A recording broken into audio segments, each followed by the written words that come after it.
Ika nga shtëpia, nuk e dua më bashkëshorten, këngëtari zhdukur prej disa ditësh paraqitet në polici.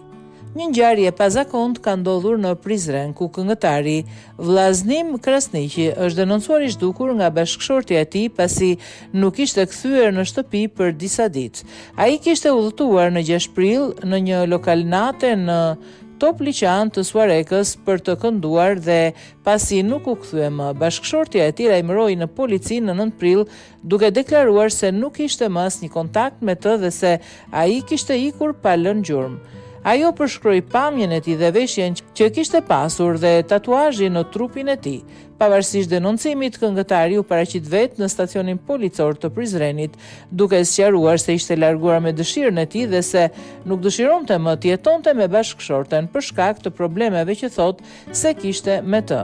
Ai shpjegoi se gjatë këtyre ditëve kishte qëndruar në motele të ndryshme në Prizren dhe kishte shmangur kontaktet me të, sipas raportimeve nga mediat.